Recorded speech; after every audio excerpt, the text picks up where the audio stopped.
À votre avis, qu'est-ce qui est le plus intéressant? Que je fasse une vidéo où je vous donne toutes les bonnes pratiques sur comment bien publier un patron avec toutes les étapes en vous expliquant tout le bon workflow? Ou plutôt vous faire un storytelling sur toutes mes galères, toutes les fois où j'ai pété un câble, et à mon avis bien plus vous divertir avec toutes les catastrophes que j'ai pu rencontrer. La deuxième, hein. Donc on va reprendre. Parce que oui, là je suis sur mon deuxième tournage. J'étais partie un peu en mode professeur, mais franchement, en regardant juste la première partie de ma vidéo, je me suis dit, mais Alex, ta chaîne, elle est pas là pour faire de l'éducation, elle est là pour divertir. Donc sois plutôt en mode story time. T'as tellement de choses à raconter après ce dernier mois et demi qui vient de passer. Si vous m'avez suivi ces derniers mois, vous savez, je me suis lancée dans un train. Je vais pas vous refaire toute la genèse, il vous suffit d'aller voir la playlist. Mais la semaine dernière, j'ai publié mon patron. Alors, au moment où je publierai cette vidéo, à mon avis, ça sera déjà au moins 2 voire 3 semaines que je l'aurai publié. Mais ce que je voulais vous raconter, c'est comment s'est passé ce dernier mois et demi. Parce que la dernière fois que je vous ai quitté, je vous racontais ça. Ok, je suis obligée de vous prendre là, parce que il en arrive un truc de fou. On est samedi 2 août, un peu plus de 24 heures après la clôture de l'appel à candidature pour tester le patron. Cette vidéo, je l'ai tournée ce matin à 8h du matin. Je me suis installée pour regarder les formulaires d'inscription. Et là, maintenant, il est déjà 15 heures passées. J'ai 24 heures de retard sur la clôture. Je vous avais prévenu que je vous donnerais des nouvelles le 1er août. On est déjà le 2 août. Et en fait, il faut comprendre que là, je suis en train encore de bosser sur les planches de patron. Je suis en train de cravacher comme pas possible pour finir dans les temps parce que je veux vraiment finir pour le 3 août et lancer donc cette phase de démarrage vraiment dès demain. Ça y est, je m'étais enfin lancée dans le test du patron. Faut savoir que c'est une étape qui était cruciale pour moi. J'avais déjà sorti un patron il y a 2-3 ans, mais j'avais pas fait de phase de test. Je vous l'explique en 2 mots pourquoi je l'ai pas fait. C'est que je suis quelqu'un de méga susceptible. Et se mettre dans une posture à recevoir des critiques, c'est très compliqué pour moi. Mais là, clairement, je m'étais beaucoup trop mise en avant sur les derniers mois, sur le fait que j'allais faire un patron. Je me suis dit, je peux pas me planter en sortant un patron sans l'avoir testé, ce serait pire. Donc je lui ai dit, Alex, tu vas mettre ton ego de côté, voire limite, ce sera peut-être une opportunité pour toi d'apprendre à améliorer ton mauvais caractère. Si tu peux devenir moins susceptible, ce ferait pas de mal. Et tu vas te lancer. Je viens donc d'ouvrir le formulaire. Je vois qu'il y a 35 réponses. Il y a 35 personnes qui se sont inscrites. Ça fait méga plaisir. Finalement, j'étais ravie de découvrir que j'avais dépassé le quota que j'avais en tête. C'est-à-dire que j'espérais, si j'avais au moins une personne, je serais ravie. Mais j'avais dépassé les 30. Au point que je devais faire un tri. Ça, je vous avouerai que ça a été la partie la plus désagréable pour moi parce que j'aime pas dire non aux gens. Mais bon, j'ai pas le choix, mais si je voulais pas m'en sortir. Et encore. D'ailleurs, j'ai découvert qu'en fait, j'aurais jamais dû faire de tri. Hein. J'aurais dû prendre tout le monde et on en parlera plus. C'est un sujet pour plus tard. Déjà, parlons du fait qu'on a nos testeurs, ou testeuses, devrais-je dire. Sauf qu'à ce stade, on est samedi, la phase de test démarre le lendemain, et j'ai pas encore de dossier prêt. Et ce que j'appelle le dossier, c'est le dossier qui inclut les planches de patron et le livret d'instruction. J'ai aucune planche de prête. La A0, la A4 et le projecteur sont pas prêts à ce stade. On a moins de 24 heures du lancement du test. Alors oui, dans ma tête, je me suis dit, c'est bon, hein, chez mes planches de patron, ça devrait se faire en 1 ou 2 heures. Comment ils disent les Américains? Décisional. Ça oui, Alex elle est complètement décisional. Faire cette planche de patron 1 heure, ouais, t'as raison. Non, mais en plus, dans ma tête, je me suis dit, ouais, mais ça va, la version A4, je maîtrise, parce qu'en réalité, il y a 2 ans, j'avais dû créer un template pour faire mon patron A4. Pour le précédent patron que je vous ai parlé juste avant. Et je m'étais rappelé que j'avais vraiment créé le template, j'avais fait un pas à pas, etc. Donc, logiquement, si tu as préparé un template avec un pas à pas où tu t'es tout noté, Alexandra, la logique voudrait que tu ailles récupérer le template et tes notes pour reproduire. Maintenant, j'étais dans l'urgence, donc je me suis dit que j'allais me rappeler de mémoire. Alors, j'ai quand même retrouvé un gabarit A4. Tout auteur pour moi, c'est-à-dire que j'ai fait une petite recherche dans mon moteur de mon explorateur de fichiers et j'ai trouvé le gabarit. Mais je suis pas allée chercher mes notes. Je l'ai fait. En mode live, ça va le faire. Et encore, je me lance. Non, parce qu'en fait, on n'en est même pas à cet épisode-là. À ce stade, j'ouvre. Donc, ma planche qui est de la planche projection A0. Et je découvre en fait que j'ai que gradé à moitié. J'ai gradé toute la coque extérieure, un petit peu des parmentures, mais pas du tout les doublures. Et là, je me dis, ouais, pourquoi j'ai fait ça? Et en fait, je ne me rappelais pas, c'est qu'en fait, je m'étais arrêtée en cours de route. genre un bon mois avant, parce qu'en fait, j'avais commencé à monter la version pour ma mère qui est taille au-dessus de la mienne, donc 44, que j'avais gradé totalement, donc tout en 44, mais les autres taillent pas du tout pour la doublure. Et j'avais imprimé, j'avais monté sa version pour elle. Sauf que en cours de route, si vous vous rappelez, quand j'avais fait donc la phase de prototypage, pour elle, je m'étais rendu compte qu'il y avait un problème au niveau de l'encolure, et je m'étais dit, faisons un test final avec elle, et après, je finis la gradation. Sauf que le problème, entre le moment où j'ai fini son trench coat et que j'ai pu le faire tester, il y a eu 2 ou 3 semaines. Et donc, pendant cette période de creux, où je ne pouvais pas vérifier si les modifications étaient bonnes et donc je pouvais pas finir ma gradation, je me suis occupée d'autre chose. À savoir, j'ai fini de monter la vidéo tutoriel et le livret d'instruction et tous ces schémas. Mais quand j'ai fini tout ça, j'avais carrément oublié que j'avais pas gradé. Et donc, je me suis retrouvée le jour où je prends ma planche en mode, non contente de devoir faire mes planches de patron en urgence, je dois également finir de grader. Là, vous commencez à vous dire, mais Alex, ça veut dire qu'en 24 heures, t'as toute ta gradation, t'as fait tes 3 planches. Donc, clairement, t'as pas eu le temps de tester. Non, je vous le dis tout de suite. J'ai jamais pu tester mes impressions A4 pour vérifier que tout collait bien. J'ai pas vérifié ma projection sur la dernière version. Le truc, elle peut faire. Clairement, dans ce genre de situation, faut laisser un peu de temps pour, après avoir fait les planches, les imprimer, tester soi-même de son côté que ça marche bien, qu'il n'y a pas de décalage ou quoi que ce soit. Non, là, on est parti en mode à l'arrache. Autant vous lire. La blague avec l'histoire du workflow que je m'étais créé avec le A4, ce qui est drôle, c'est que je me suis rendu compte que tout le long du process, je le fais tout le temps. C'est-à-dire que je suis la reine pour me créer des systèmes où je me fais des pas à pas, je peux me prendre des notes pour tout. Je me prends vraiment des notes pour tout. Même là, pour savoir, là, vous allez me dire, Alexandra, pour l'histoire de la gradation, t'aurais pu te faire une to-do list. Bien sûr, je me suis pris en note quelque part que je devais pas oublier de finir ma gradation. Le problème, c'est que moi, je fais tout en digital. Donc, des notes, je m'en mets partout. Mais le digital, c'est infini. Et surtout, mon principe. Que ce soit avec mes workflows, mes processus ou mes notes, je les consulte plus jamais. Je les écris, mais surtout, je ne les regarde plus jamais après. Donc, ça sert à rien. J'aime toujours repartir de zéro. Que ce soit donc pour les processus ou mes patrons. Vous remarquerez qu'à chaque fois, je pars de zéro pour faire mes patrons, or que j'ai des modèles préexistants qui pourraient très bien fitter mes besoins sur lesquels je vais me projeter. Mais non. Je soupçonne que mon cerveau est du genre en mode, faudrait pas que tu t'emmerdes un peu trop, Alex. Non, parce que si tu commences à devenir efficace, ouais, ça pourrait t'emmener. Et après avoir vu le nombre de personnes qui s'étaient inscrites, je me suis filmée pour justement avoir la réaction à chaud et j'en ai enchaîné. J'ai commencé qu'à 9h, ça veut dire qu'à 8h j'ai fait ma petite vidéo réaction, mais en fait j'ai pas commencé avant 9h, voire 9h30. Bref, je traîne pour ne pas changer. Une fois que j'ai ouvert mon patron, je me rends compte qu'il y a ce problème de gradation et au-delà de ça, il faut en plus que je reporte les modifications parce que comme je viens de vous le dire, il y a des modifications à faire sur l'encolure, mais également je m'étais fait une mention comme quoi il fallait que je rebaisse les poches et que je raccourcisse un petit peu le trench coat, mais tout ça je l'avais pas fait. Donc je me suis lancée sur ma petite to-do list sur tout ce que je devais faire et je peux vous dire que dès que j'ai fini la liste, je me suis rendu compte, waouh, j'en arrive jusqu'au bout de la nuit, ça, il n'y avait pas de doute déjà à 9h du matin. Après avoir fait mes modifications, je commence enfin ma gradation qui me manquait et je réalise très rapidement, elles sont pas régulières. Toutes mes modifications, en fait, on voit qu'il y a un peu de décalage, que c'est un petit peu cassé.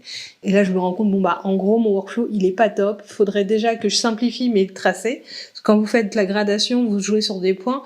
Donc, plus vos tracés sont simplifiés, donc avec le moins de nœuds possible, plus ça va être régulier dans les modifications. Et en fait, j'étais encore plus dégoûtée quand j'ai réalisé ça. Chouchou, c'est pas le moment de me faire des bisous. Je suis accompagnée aujourd'hui. De toute façon, c'est simple, dès que je m'assois ici, elle se sent obligée de venir près de moi.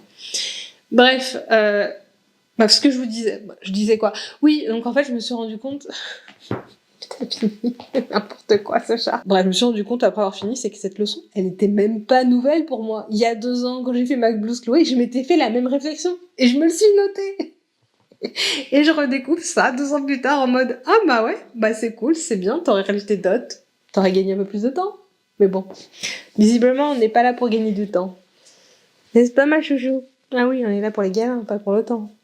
Quoi qu'il en soit, cette réflexion, elle est pas perdue parce que ce que je me suis dit assez rapidement, c'est qu'à mon avis, le test va m'amener à faire des modifications. J'ai aucune confiance sur la capacité d'avoir fait un patron qui est parfait du premier coup.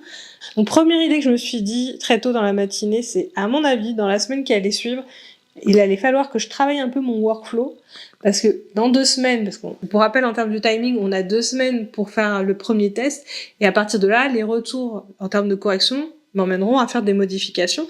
Et donc après, ça dépend, soit on peut avoir des modifications assez légères, il n'y a pas besoin de tout regrader, on peut travailler sur 1 ou 2 points et ça peut se refaire facilement.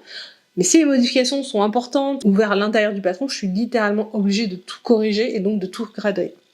Forcément, je me suis tout de suite attachée à prendre en note toutes ces bonnes pratiques en me disant « Retiens bien, parce que peut-être dans 2 semaines, t'en auras besoin. »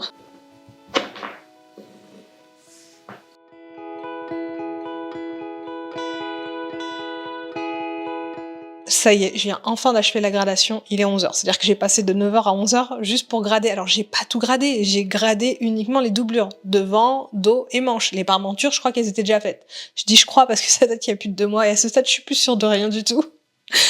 Mais bon, à ce stade, j'ai fini ma gradation, mais ça veut pas dire que je peux passer tout de suite aux planches. Non. Avant de passer aux planches, en fait, il faut que j'harmonise un petit peu tout ça. Première chose, il va falloir labelliser les pièces. Parce que, oui, si vous vous rappelez bien, quand vous avez des pièces de patron, elles sont toujours labellisées. Vous allez retrouver la marque de la pièce, le nom de la pièce, le nombre de fois qu'elle va être découpée dans le tissu ou dans la doublure et dans l'entoilage si nécessaire. Mais également, vous allez avoir toutes les informations des références, donc ligne de taille, les repères, etc.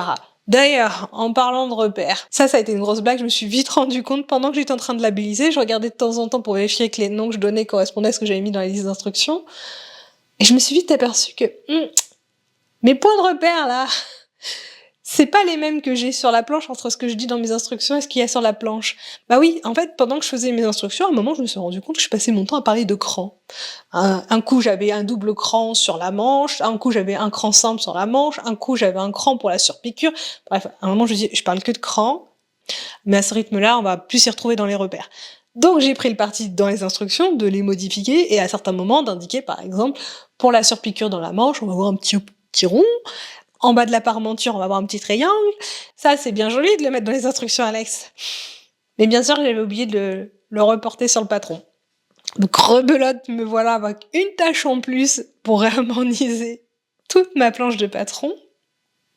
Mais bon, vaut mieux le voir maintenant qu'une fois que j'ai fait ma planche, au moins, ça a pu être modifié. Et donc, une fois que vous avez fait ça, est-ce qu'on passe à la planche de patron? Non, absolument pas. Donc là, pour information, juste le temps de labelliser et harmoniser tous mes points de repère, il est déjà 14h30. Bon, j'ai dû manger entre-temps, donc entre 11h jusqu'à 14h30, j'ai fait juste cette partie-là. Il est 14h30, je suis pas encore prête pour passer sur la planche. Non, il faut encore que j'organise tout par calque de taille. Parce que par défaut, quand vous créez votre patron digital, vous allez créer des calques au fur et à mesure que vous dessinez votre patron. Et vous allez faire une pièce par calque, et à l'intérieur de ce calque, vous allez avoir des sous-calques pour les points de repère, les lignes, les tracés, les marges, etc. Tout ça se met sous forme de sous-calque dans un calque principal qui correspond à votre pièce. Sauf que, pour rappel, à un moment, j'ai gradé. Donc, à chaque fois, j'ai créé encore d'autres sous-calques à l'intérieur de la pièce. Par exemple, si je prends le calque du devant, vous allez avoir un calque pour la taille 36, un autre pour la taille 38, un autre pour la taille, etc., etc., etc. Avec à l'intérieur de chacun de ces calques, plein d'autres sous-calques. C'est un peu des poupées russes, si vous voulez. Sauf qu'il y a un petit problème avec ça, c'est qu'à un moment, moi, je vais transformer ma planche Adobe Illustrator en fichier PDF, sauf que PDF ne récupère que les calques supérieurs. Tous les sous-calques, il les aplatit, on peut plus bouger après. Sauf que, bon, comme vous l'avez deviné, dans un fichier PDF, ce qui nous intéresse comme calque, c'est pas de faire la distinction entre mon devant, mon dos ou autre, c'est plutôt d'avoir mes tailles. 36, 38, 40, 42, 44, 46, 48. Ce qui veut dire que je dois réorganiser l'intégralité de mes pièces et de mes tailles dans des calques de taille. C'est-à-dire que je vais déplacer chacune des pièces par taille et les diriger dans un calque supérieur qui correspondra par exemple à la taille 36. Donc quand vous faites ça, vous devez faire attention à bien récupérer tous les tracés et les repères de la taille en question de la pièce. Par exemple, le devant, je vais prendre la taille 36. Je dois donc tout bien cibler en faisant attention à ne pas aller récupérer des informations qui viennent des tailles en dessous. C'est-à-dire que dans la pièce du devant, je vais avoir donc 36, 38, 40. Donc, si je verrouille pas toutes les autres tailles, donc 38 jusqu'à 48, au moment où j'essaie de sélectionner ma taille 36, je risque d'embarquer des informations des autres tailles en même temps quand je vais les déplacer vers mon calque supérieur 36. Donc comme vous pouvez le voir, dit comme ça me semble pas si compliqué. Il faut juste sélectionner les tracés, tous les repères. Mais il faut le faire sur chaque pièce, 8 fois vu qu'il y a 8 tailles. Il y a 8 tailles. 36, 38, 40, 42, 44, 46, 48. Non, il y a cette taille. Il faut le faire donc 7 fois. Et pour chacune des pièces. Pour information, il y a 14 pièces. Alors, 14 ou 13. Bref, on s'en fout, 13 ou 14. La bonne nouvelle, c'est qu'il y a certaines pièces, elles n'ont jamais été gradées parce que les poches n'ont pas besoin d'être gradées, le passepoil n'a pas besoin d'être gradé. Mais ça fait quand même du taf. Et ça demande quand même d'être très concentré. Il n'y a pas besoin d'avoir beaucoup de neurones, mais il faut être vraiment précis dans la marche à suivre entre je bloque mes calques inférieurs de taille différente pour aller bien sélectionner l'intégralité des éléments pour ensuite les déplacer dans le calque de taille. Sauf qu'à cette heure-ci, il était 14h30, j'avais déjà pas mal d'heures dans les pattes de travail. J'avais commencé à 8h pour rappel. Je vous avoue, là, mon cerveau il commençait un peu à bugger au moment où j'avais besoin de plus de concentration. Donc je m'y suis pris à 1 ou 2 fois pour bien arriver à faire les choses correctement, mais j'y suis arrivée quoi qu'il arrive. Entre-temps, mes neurones se sont quand même activés, ça doit être le après-repas, c'est le moment où ça se réveille, ça m'a proposé une bonne idée, et si tu enregistrais une copie? Comme ça, avant de déplacer tes pièces d'un calque vers un autre, tu as ta version antérieure, comme ça si tu fais une erreur, tu peux revenir en arrière. Bien m'en a pris, vous allez vite vous en rendre compte. C'était plutôt une bonne idée à la base, sauf que bien sûr Adobe Illustrator a décidé de s'en mêler et a fait les choses le moins logique possible. C'est-à-dire quand vous enregistrez une copie, au lieu de automatiquement vous ouvrir la copie pour que vous puissiez continuer à travailler sur cette copie et ne pas modifier la version antérieure, pour garder une version d'origine en cas d'erreur, non. Il vous dit, j'ai bien enregistré la copie, par contre je te remets bien devant toi la version antérieure pour que tu continues à modifier sur ta version antérieure et que tu t'en rendes pas compte tout de suite. Donc oui, bien sûr, on finit toujours par se planter. Alors bon, en général, je m'en rends compte avant la fin, donc j'intervertis les noms, c'est-à-dire que je modifie le nom de la copie et je reprends le nom précédent sur l'autre version pour avoir une traçabilité. Sauf qu'au moment où je me fais ce genre de réflexion, je me dis, mais est-ce que j'ai pas fait cette même erreur sur ma version d'avant?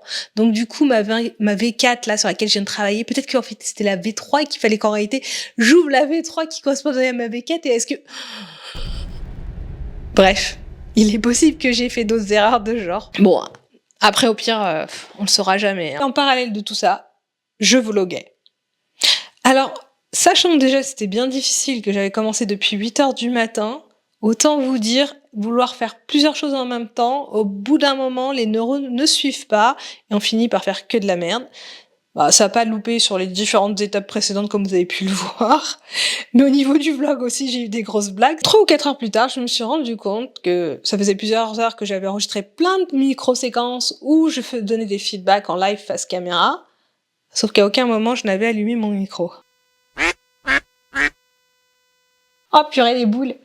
Parce que, autant vous dire, c'était pour documenter aussi bien pour vous, mais aussi pour moi, pour m'aider sur mon workflow. Ça veut dire qu'au lieu d'écrire, je disais à ma caméra pour pouvoir me rappuyer dessus par la suite. Sauf que du coup, 1, rien n'a été enregistré, et 2, j'ai rien écrit.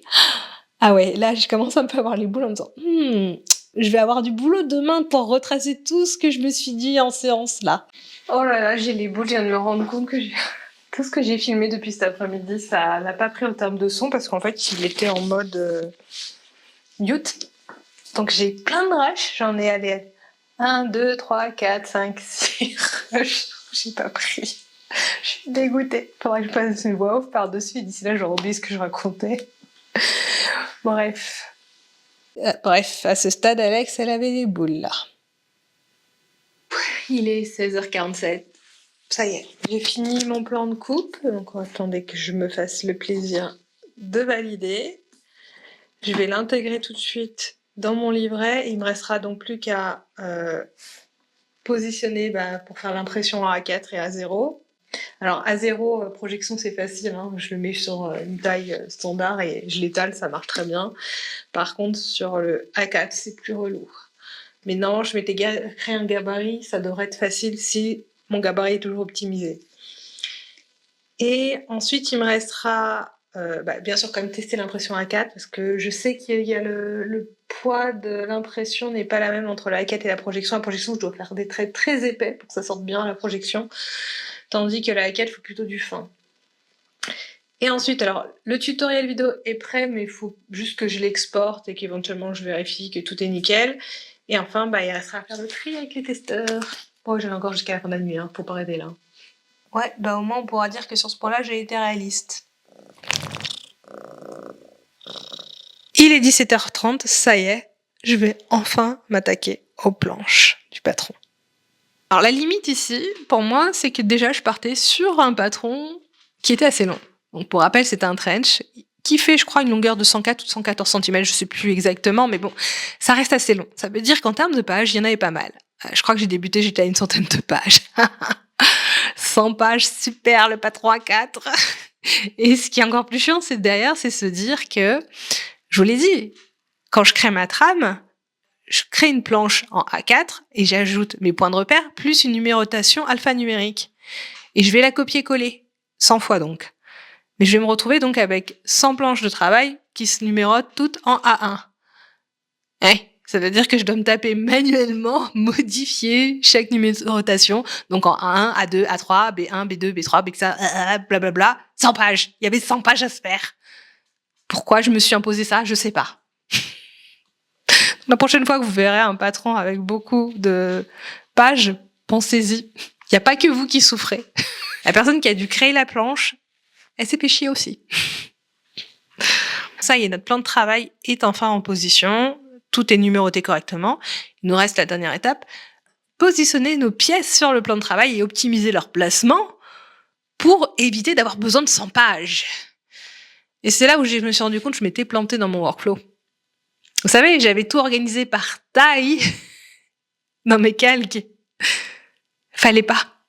Fallait que je le fasse seulement à ce moment-là. Parce qu'en fait, quand vous avez tout placé par taille, c'est-à-dire que quand vous allez vouloir déplacer genre une pièce entière, parce que pour rappel, vous avez chaque pièce est gradée, elles sont imbriquées les unes dans les autres pour optimiser l'espace et faciliter la découpe pour toutes les personnes. Mais quand vous allez avoir tout dans chacune des tailles, c'est-à-dire que ça devient très difficile d'aller prendre une pièce entière, genre le devant de la taille 36 à la taille 48, et d'arriver à les déplacer sans embarquer d'autres pièces en même temps, vu que vous êtes sur un calque de taille maintenant, et puis un calque par pièce. Alors que si j'avais gardé mes calques par pièce, là, ça aurait été facile. Je prenais juste mon calque de la pièce devant et je la positionnais là où je voulais. Il n'y avait aucun risque que je perde les repères ou quoi que ce soit. Ça se bougeait en un seul bloc, il n'y avait plus de risque. Mais non, moi, je l'avais fait à l'inverse. C'est le moment où j'étais contente quand même d'avoir fait une copie. Parce qu'au moins, j'ai pu récupérer la version avant la organisation par calque de taille et pouvoir repositionner toutes mes pièces et optimiser l'espacement. Et j'ai recommencé, bien sûr, la réorganisation par calque à ce stade. Donc maintenant, vous vous dites, ça y est, t'as fini, t'as arrivé à organiser toutes tes pièces. Alors j'ai fait au mieux, il y avait encore pas mal de gâchis avec des pages blanches, mais franchement, j'en étais arrivée à un stade où j'en avais trop marre. Je crois qu'il était déjà 22h à ce moment-là. Donc, je me suis dit, je vais imprimer pour tester. Parce que, oui, je vous ai dit au début que j'ai pas imprimé. J'ai quand même testé. J'ai imprimé pas l'intégralité des 100 pages, mais j'ai imprimé quand même les 5 premières pour vérifier si ça se chevauchait correctement, si mes planches pouvaient bien marcher. Et là, vous découvrez un truc, c'est que vos imprimantes, elles impriment du A4, mais en réalité, elles impriment pas sur l'intégralité du A4. Non. Il y a des marges, les fameuses marges. Et puis ça diffère d'une marque à l'autre. Moi, j'ai une HP, mais chez vous, c'est une Epson ou autre. Vos marges, elles seront pas de la même taille et pas positionnées au même endroit que moi. Donc moi, par exemple, elles sont plutôt en haut à droite, je crois, le maximum de mes marges. Elles sont beaucoup plus fines de l'autre côté. Et on monte tout le temps.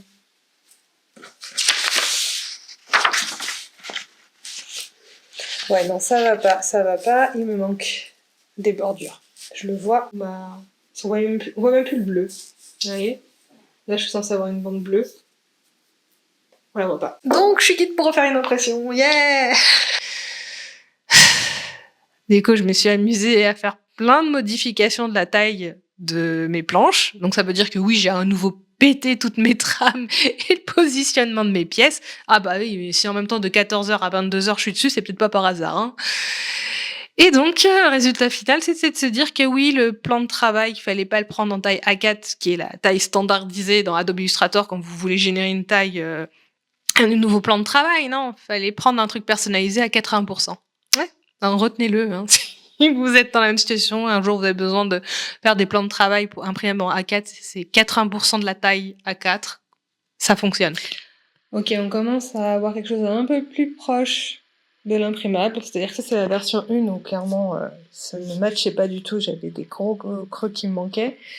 Là, ça commence presque à se rejoindre. J'ai une marge qui est encore vachement importante sur la droite, sur la gauche c'est nickel. Il faut encore que je réduise un petit peu, et ça devrait rentrer. Donc comme vous pouvez le voir, en fait j'imprime plus que sur 4 pages maintenant, je fais mes gabarits sur les 4 premières pages, j'essaie de voir si ça rentre. Si ça rentre pas, du coup, hop, moi réduit derrière, je suis en train de me rendre compte, ça ne rentre pas en bas par non plus. En fait, c'est tout ce qui est en haut à gauche, ça rentre, mais tout ce qui est en bas à droite, il me manque trop. Attendez, il reste une dernière chose. Donc, ça y est, j'ai les bonnes marges. J'avais juste oublié un dernier point. Il y avait la partie où j'exportais en PDF. Quand vous exportez en PDF, là encore, il y a quelques petites options. Non, parce qu'il faudrait pas que ce soit trop facile quand même. Quand vous faites l'export, on vous préconise de garder les calques cliquables, donc pour les calques supérieurs. Donc ça, pas difficile, j'ai cliqué, ça a fonctionné, nickel. Mais un petit peu plus bas, il y avait plein d'options et j'avais oublié qu'il y avait cette fameuse option qui sont les fonds perdus.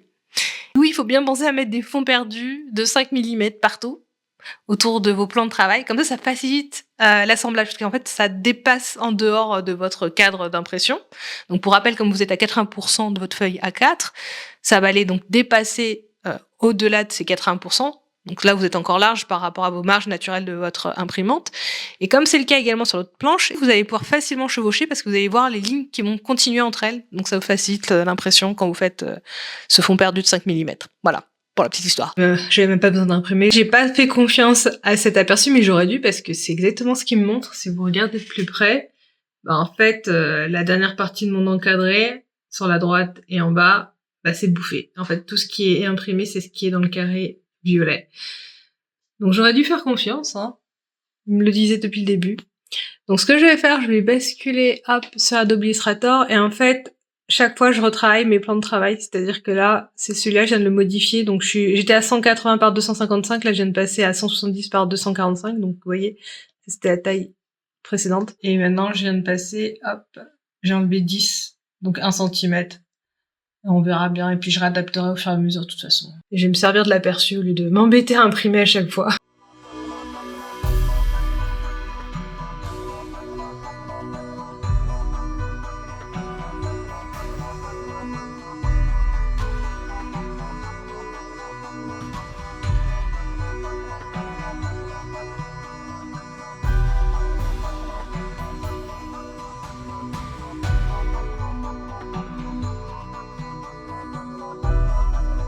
Autant vous dire à ce stade, là je crois que ça y est, on est arrivé, il est 23h.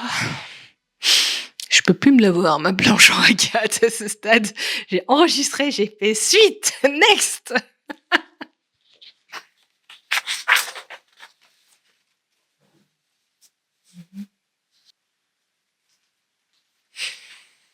Yes, ça marche. Oh mon Dieu, merci.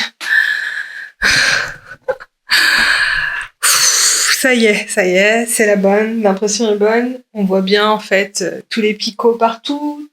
Tout peut s'imprimer sans problème sur n'importe quelle imprimante a priori. J'ai vraiment rétréci au maximum pour être sûr que quelle que soit la taille de votre marge d'imprimante, ça passe quoi qu'il arrive. Du coup, il y a quand même pas mal de pertes. Ça veut dire que maintenant j'ai un fichier qui fait, je vais le dire très vite pour pas vous faire peur, 95 pages. Ouais, vous l'avez bien entendu. Mais j'ai pas d'autre façon de faire parce que le problème c'est que ça prend des marges assez improbables à chaque fois et ça dépend de chaque imprimante. Moi c'est une HP, c'est une vraie merde. Donc il est 22h45 passé. J'ai enfin le fichier imprimable exploitable. C'est une bonne chose. En plus, j'ai le plaisir de l'avoir avec Calc. Maintenant, c'est un fichier donc qui est en mode PDF et qui a l'avantage d'avoir des calques. Donc vous avez juste à sélectionner votre taille ou vos tailles. Hein. On peut en sélectionner plusieurs, il n'y a pas de problème. La seule chose qu'il faut faire attention, c'est toujours bien conserver le calque qui s'appelle libellé, que j'ai mis entre parenthèses à conserver visible, parce qu'en fait, il va servir bien sûr à mettre les libellés, mais également tous les repères qui sont uniques à toutes les tailles. Je suis satisfaite parce que c'était vraiment le plus dur. Je pense, là, il me reste encore à faire la version imprimable et non. Il est 22h50, forcément, j'aurai du mal là. Il me reste à faire le fichier A0 et projeter, sachant que la version projetée, donc je vais reprendre le A0 et je vais juste adapter. Ça devrait être donc plus simple. Et après ça, il me restera quoi ? Alors, attendez, je vais regarder ma to-do list. Alors oui, les assiettes se cumulent, j'ai pas vraiment encore mangé à ce stade. Planche à patron, la A4, il nous reste la projection A0.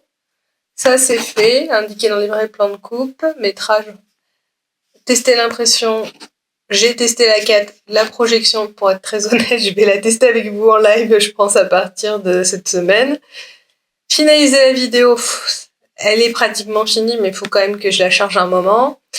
Et le fameux tri, hein. Bah oui, j'ai toujours pas choisi les personnes qui feront le test, donc si je fais pas ça. Bon, je vais pas me coucher tout de suite, a priori. Je m'attends à ce que la version planche A0 projection me prenne encore une bonne petite heure.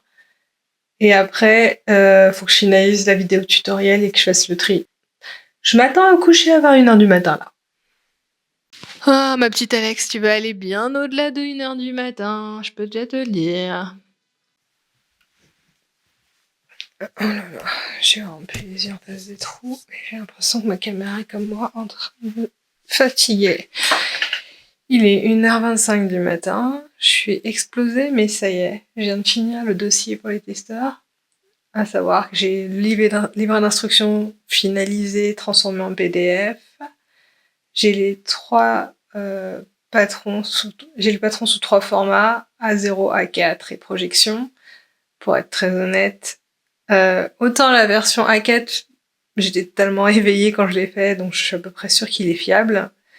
Autant le A0 et la projection, je commence un petit peu à avoir les yeux qui se croisent. Je ne sais pas ce que ça vaut. Il faut savoir que même si c'était censé être la version facile, en fait, dès que vous déplacez un bloc, bah, parfois il y a des bouts qui s'en vont. C'est assez compliqué et si on n'est pas concentré, ça peut vite partir en cacahuète. Donc j'avoue, là, les 2 derniers, je sais pas. Mais je crois que voilà, faut avancer de toute façon. Hein, j'ai plus trop le choix. Il me reste que 2 derniers trucs à faire. Finaliser la vidéo YouTube, elle est pratiquement prête. Ça devrait pas être un gros travail. Bon, j'ai dit la même chose pour faire le patronage à 0, mais ça m'a pris diplôme, donc comme quoi, je suis sûre de rien. Et surtout, préparer le mail pour les testeurs demain et faire le tri des candidatures, en fait. Et 1h26. Ok, bon, bah on va s'y mettre. De toute façon, c'est simple. Si à 2h, j'ai pas fini, j'irai me coucher, je me réveillerai. Est-ce que j'arriverai à me réveiller À mon avis, il faut vraiment que je le fasse maintenant, sinon c'est mort pour demain. J'y arriverai pas. Bon, le choix a été cornélien, mais j'ai réussi à sélectionner mes 12 participantes pour faire le test. C'était dur, hein, parce que vraiment, tout avait des profils parfaits, hein, y a pas à dire. Mais là, en fait, il y a un moment, j'ai eu à filtrer en fait, sur des thématiques où, par exemple, la projection, il n'y a qu'une seule personne qui faisait la projection, donc je l'ai retenue automatiquement. J'ai également vérifié les personnes qui faisaient la vidéo tutoriel, parce que du coup, il y en avait que 3, donc c'était important que j'y retienne ces 3-là. Et après, j'ai filtré par rapport aux tailles, et à la fin, je suis arrivée plus ou moins à un décompte à un peu plus d'une dizaine de personnes, donc le filtrage a été rapide. Donc je crois qu'on est bon, le mail est prêt à être envoyé, mais j'ai toujours pas mis la vidéo en ligne. Ah bah oui, merci, je mets pas la vidéo en ligne. En plus, je dois mettre le lien dans le mail, donc il est 2h28. Alors la bonne nouvelle, c'est que j'ai repris un peu plus d'énergie que tout à l'heure. Hein. Tout à l'heure, j'étais vraiment en train de m'endormir, là, ça va, je reviens. Mais cette journée a été intense. Il est temps qu'elle s'achève. Bon bah là, ça y est, j'ai tout fini. Il est 3h39. Les mails sont préparés. Donc ceux où c'était le refus, c'est déjà prêt. C'est envoyé, en fait, envoyé en programmation quand même, histoire de pas leur envoyer ce genre de message à 3h du mat. Donc j'ai mis en mode programmation pour demain matin à 8h. Et j'ai également préparé les mails pour celles qui ont été retenues, mais je peux pas leur envoyer parce que j'attends que ma vidéo tutoriel soit finie d'être encodée, parce que tant que je l'ai pas mise sur YouTube, en fait, j'ai pas de lien et je veux le mettre dans le mail. Donc je suis un peu en train d'attendre là que ça veuille bien finir de se charger. J'en ai encore pour une petite minute. Mais là, c'est bientôt la fin. En fait, c'est vraiment la fin. Je fais ça après, c'est bon, je peux aller dormir. Et il est temps parce que bon, 3h39, sachant qu'en fait, ce que je vous ai pas dit, mais c'était vraiment maintenant que je devais le finir. Parce que non, ce matin, là, dans 6h, je vais voir mes parents. Donc, je n'aurai absolument pas le temps de faire quoi que ce soit. Autant vous dire, je vais dormir jusqu'à 10h, hein, ça c'est sûr. Donc, je vais juste me lever, me préparer et partir chez mes parents. Donc, j'ai vraiment pas le temps. Il faut vraiment que ce soit maintenant que je fasse tout et que j'y pense plus. Bon, après, je vous avoue, j'appréhende un peu. En fait, la fin a été tellement sur les chapeaux de roue, du coup, je suis pas très à l'aise sur le niveau qualitatif de ma planche, surtout ma planche de patron en A0. Je l'ai pas revérifié, en fait. J'espère que j'ai pas fait une connerie. Mais bon, de toute façon, il fallait vraiment que je le fasse maintenant. Hein. Je pouvais plus m'attarder, donc on va voir. Ah, ça y est, la vidéo est prête. Je vais pouvoir la charger. Je vais enfin pouvoir aller dormir. Bon, là, on se retrouve le lendemain matin. J'ai dormi 5 heures, mais j'ai la patate.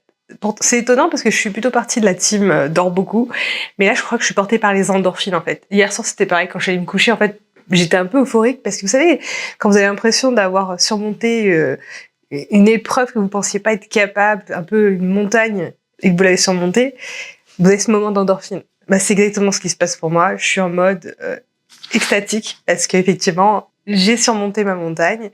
Et je crois qu'il m'en reste encore ce matin. C'est pour ça que je suis réveillée depuis 9 heures, alors que je m'attendais pas à être capable de me lever avant 10 heures. Mais non, tout va bien. Comme je suis encore en train de cogiter tout ce qui s'est passé ces dernières heures, je suis en train de me dire, il faut absolument que je prenne en note toutes les améliorations de mon workflow. Parce que c'est vraiment ce que je me suis rendu compte hier, quand j'étais en train de retravailler mes planches de patron, etc. Le workflow, bah, en même temps, il n'est pas encore créé parce que je suis encore en train d'apprendre. Et malheureusement, en fait, à la base, cette partie du vlog où je m'étais filmée aurait dû me servir à faire ce petit journal pour pouvoir m'aider à me rappeler toutes mes améliorations. Mais bien sûr, comme j'ai filmé sans micro, faut que je le reprenne maintenant. Et l'air de rien, juste sur la partie workflow gradation, j'ai déjà rempli une page entière et j'ai pas fini. Parce que là, en fait, j'ai fait donc toute la partie gradation, labellisation, et là, je commence à faire la planche. Et vraiment, il y a plein de petites choses comme ça qui, en les mettant en place au bon moment, ça peut faciliter justement toutes les étapes suivantes. Et donc, je me les prends en note parce que, vu qu'a priori, j'ai peut-être une personne pour faire le mannequin grande taille, je vais donc avoir l'opportunité de refaire de la gradation ou de recréer des planches prochainement. Donc, c'est le moment pour tout prendre en note et appliquer tout ce que j'ai appris sur cette prochaine version pour voir si ça fonctionne ou pas et encore l'optimiser. Non, mais en fait, là, moi, quand je me revois, donc 2 mois plus tard, je me marre. Parce que je réalise qu'à ce stade, dans ma tête, je croyais que j'avais fait le plus dur. J'avais dépassé ma montagne. Non, là, t'avais juste à faire un détour, un petit peu fatigant, mais t'as encore rien vécu. Là, ce qui va suivre, Madame susceptible, là, tu vas vivre la vraie difficulté, tu vas vraiment souffrir au point d'avoir envie de renoncer à ce projet. Donc arrête de t'envoyer des fleurs en mode genre, ouais, ça y est, je suis euphorique et tout. T'as tellement rien vu encore à ce stade. Et dire qu'elle est déjà en train de se projeter sur recommencer pour les grandes tailles. Essaie déjà de finir cette version-là, on en parlera parce que je te promets, tu vas avoir très envie de renoncer très souvent. Et vous savez, là, je crois que je suis à plus de 20 minutes de bavardage, donc j'ai envie de vous dire, maintenant que je vous laisse sur ce petit cliffhanger, est-ce qu'elle va continuer, est-ce qu'elle va renoncer? En même temps, vous savez que je l'ai sorti le patron, donc j'ai pas renoncé, mais est-ce que j'ai envie de continuer? Est-ce que j'ai envie de faire la version grande taille, ça? Est-ce que je vais aller jusqu'au bout? Ça, c'est pas sûr. Et ce que j'ai envie de vous dire, c'est, on se retrouve la semaine prochaine pour savoir à quel point j'ai craqué ou non. Je vous fais des bisous. À bientôt.